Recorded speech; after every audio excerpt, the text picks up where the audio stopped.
Olá pessoal, tudo bem? Aqui é o professor Carlos Custódio. Nós vamos dar continuidade ao nosso estudo sobre as regiões da Itália. Aqui é a parte 2 do vídeo. O primeiro vídeo eu vou deixar o link aí na descrição para vocês acompanharem se vocês não tiverem visto ainda, tá bom? Então, no Piemonte é uma região também que fica ao norte da Itália, né? Que tem como principal cidade Turim. Literalmente, significa Piemonte, significa ao pé do monte, né? É a região que fica entre os Alpes e os Apeninos, né? Que são montanhas da Itália. É uma terra de tartufos e funghi, né? Avelãs e caças, queijo e arroz, da Fiat e da Olivetti, da Ferrero e da Martini. São marcas de produtos italianos muito conhecidos no mundo. A região do Piemonte é mais ocidental da Itália e faz divisa com a França a oeste, com o Vale da Aosta e a Suíça ao norte, e com a Lombardia ao leste, e a Ligúria e a Emília-Romana ao sul. A cozinha piemontesa tem uma grande influência da França, né? Influenciou também, resultando assim uma cozinha mais elegante, refinada, né? E com uma grande sobriedade dos piemonteses, né? Que tem uma cozinha camponesa que é considerada uma verdadeira obra de arte, né? As suas especialidades passam da banha caoda, uma espécie de fundi de legumes banhados ao molho quente de anchovas, alho e azeite, os famosos queijos Castelmagno e Gorgonzola, que são gordos e imponentes, feitos de leite de vaca e curados em cavernas. Apesar do reconhecimento mundial do Gorgonzola e dos seus vinhos Barbera, Barbaresco, Barolo e o Moscato d'Asti, nada é mais cultuado dessa região do Piemonte que as suas trufas, né? A Tartuffe Bianchi d'Alba, que é algo entre um fungo e um tubérculo, né? E que não pode ser cultivado, ele tem que ser encontrado, né? Na natureza, né? Com auxílio de cães treinados, às vezes porcos, né? E cada trufa dessa pode custar até 20 mil euros. É uma iguaria que se desenvolve apenas em algumas regiões da Itália e da França e também na Espanha. Né? Os mais famosos e apreciados pelo seu cheiro, né? É os da cidade de Alba. São muito utilizados crus em lâminas bem fininhas, sob polentas, ovos, massas com manteiga ou fonduta, né? Creme de queijo, e também são produzidos muitos produtos com as trufas, né? Que são utilizados como aromatizantes, como conservas, cremes, molhos, mel, queijo, salames, manteiga, azeites, vinagres, massas, entre outros. Turim, né? Do italiano Torino, é a capital do Piemonte, né? E tem o seu nome vem de uma tribo chamada Taurine, né? Que foi dizimada pelos celtas no século IV a.C. Né? É a capital do chocolate na Itália e é onde foi inventado o chocolate doce. Né? Há uma disputa por de onde seria a origem do chocolate doce na Europa, entre a Itália, nessa região de Turim, e os suíços. Né? Em Alba é onde está localizada a fábrica da Ferrero, né? Fabrica aqueles chocolates Ferrero Rocher, Nutella, os Kinder, né? Entre outras grandes marcas de doces internacionais. Né? Uns pratos importantes é o bolito misto, né? Que é feito com 7 cores de carne e 7 miúdos de espécie bovina. São das regiões típicas, né? Típicas da região, né? 7 vegetais, 7 molhos diversos. A paniça, que é um risoto, aqui, é um risoto com feijão e carne de porco, né? O grissini, que são bastante utilizados, né? Como tiragosto. E o zabaione, perdão, que é um creme de gemas e vinho. Né? O risoto é uma parte muito importante, né? Da região do Piemonte, que é uma região grande produtora de arroz, né? Que veio um produto que veio do Oriente e foi implantado na Europa pelos árabes, popularizado na Europa pelos árabes, né? algumas características do arroz italiano é que ele é arredondado e tem sua origem nos grãos japoneses, né? Ele se divide em 4 categorias, que é o risone comum, o riso comune, perdão, que é o arroz comum, que é bem pequeno, tem cocção rápida e é usado para fazer sopas e doces. Aqui temos uma figurinha, né?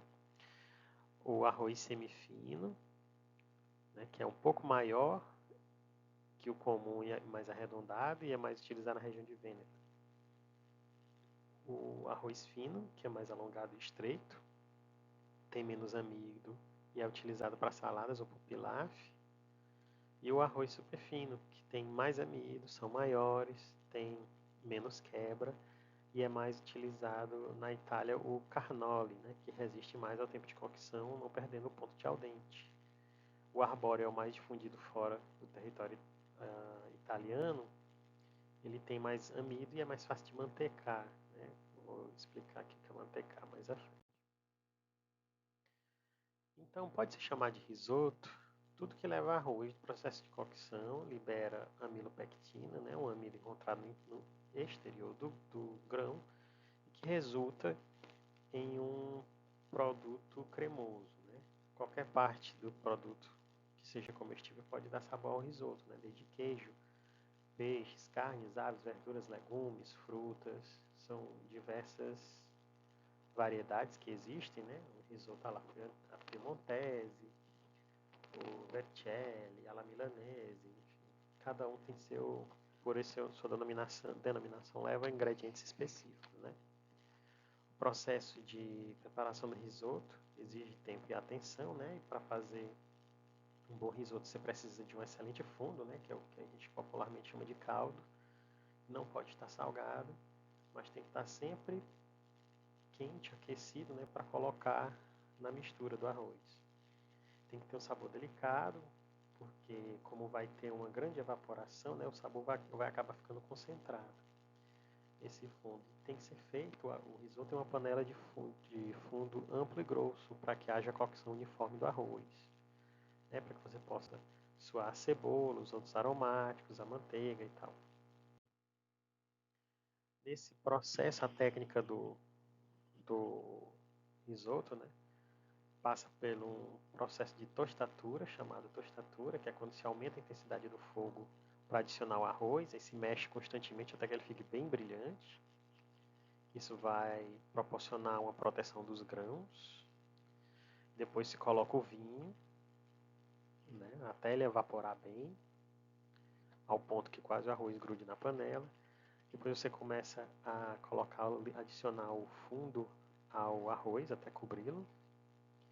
E o líquido da panela deve estar sempre denso e cremoso, não pode estar muito líquido nem muito seco. E se isso não for feito adequadamente, né, o resultado pode ser bom, mas não terá a liberação suficiente do amido. Então vai ficar um arroz ensopado e não um risoto. Você só deve adicionar o sal após 3 ou 4 minutos de cocção.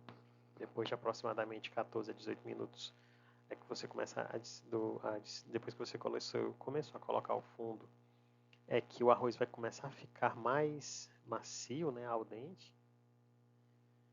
E vai aparecer o que os italianos chamam de alma bianca, né, que é quando você morde o arroz e você vê o branquinho no centro do grão.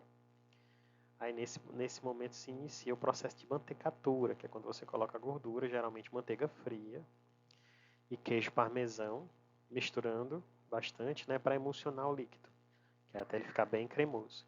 Aí você espera de 1 a 2 minutos antes de servir, que tem que ser servido quente, né?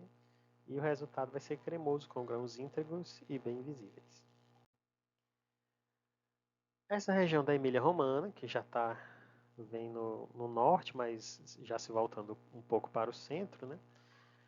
Ela é a região, possivelmente a região gastronômica mais rica da Itália, e que de onde saíram as receitas italianas mais famosas do mundo. Né?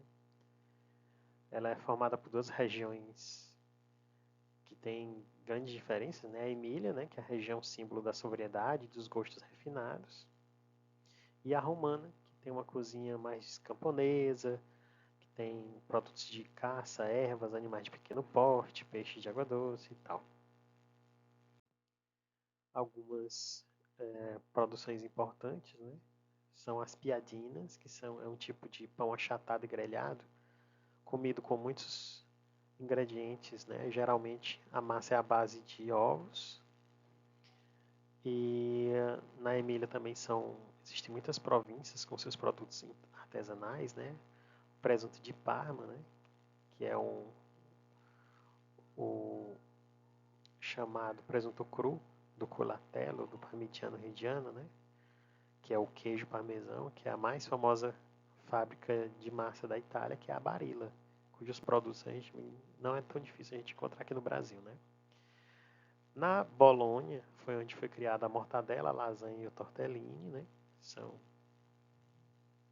produtos também bastante populares. Né? Em Piacenza tem os tortellones e a copa, né? Que é outro tipo de embutido. E na Ferrara também tem vários tipos de embutido que se espalharam pelo mundo. Em Modena é a cidade do zampone, que é o pé de porco recheado, do cotechino, que é uma linguiça de pé de porco, e do vinagre balsâmico, né, o aceto balsâmico. Os verdadeiros vinagres balsâmicos são chamados tradicionais, são misturas industriais de vinagre, caramelo e aromatizante. Eles são feitos em cantinas ou sótãos, nos quais eles são envelhecidos sob variações climáticas intensas no inverno, do inverno rígido ao verão abafado. Então tem algumas receitas, né, de vinagre balsâmico. Se vocês quiserem dar uma aprofundada, pausem o vídeo aí, tem uma leitura. A Emília-Romana também é uma região da Itália que possui um grande número de fábricas de produtos alimentícios, né? E também é uma grande produtora de produtos agrícolas, como tomate, beterraba, feijão e ervilha. Ela é um paraíso das massas, né? Onde também são feitas as massas de grano duro. E na Bolonha é uma cidade que cultua a comida gorda e de preparo prolongado, né? A comida boa. A comida de dieta é considerada intragável e é onde se come bem porque é uma prioridade para os habitantes lá, né? Os bolonheses. Alguns exemplos de outros exemplos de pratos, né? São ravioli, o nhoque fritti, o crespelle, que é uma massa parecida com crepe, recheado de espinafre e ricota, o tagliatelle verde com prosciutto, né? Que é uma massa de ovos e espinafre, condimentada com presunto cru, o chisi, que é uma focaccia recheada com parmesão e frita em banha de porco, e o densissime, que é uma sopa feita com 10 variedades de peixe. Lá os italianos são os maiores consumidores, né, de massas do mundo. Tem uma média de 28 quilos por ano por habitante, é quase meio quilo de massa por dia, né? E no sul o consumo ainda é maior, chega a 40 quilos de massa. Então tem diversos tipos, diversas cores, diversos formatos, diversos tipos de farinha empregados, né, nessas massas, porque elas podem fazer parte desde risotos, macarrões em si, fazer sopa, saladas, então eles são os usos também são variados. Né? Tem algumas controvérsias, né, entre a origem do macarrão, né, das pastas. Dizem que elas foi originada na China e foi levada para Veneza pelo viajante Marco Polo, né? Mas outros dizem que ela veio da Sicília e foi levada pelos árabes. Mas a verdade é que a massa, como ela é apresentada hoje em dia, né, ela não tem nada a ver com as massas orientais, mas ela foi um processo de evolução que aconteceu em diversas regiões da Itália, inicialmente na Sicília, depois em Nápoles, em Gênova e depois no norte da Itália, na Puglia. Então existem várias teorias de como teria surgido o macarrão, né? Mas eles sempre levam para o Oriente e para a Itália. né, e passa também pelos árabes. Então, vocês podem ver, provavelmente vai encontrar várias teorias de como tenham surgido essas massas. Né? Eu vou deixar esse texto aí, se vocês quiserem dar uma pausa no vídeo, aí vocês dão uma lida mais aprofundada, tá bom? Aqui vai ficando a segunda parte desse vídeo de Itália e nós nos vemos já já na última parte. Até lá.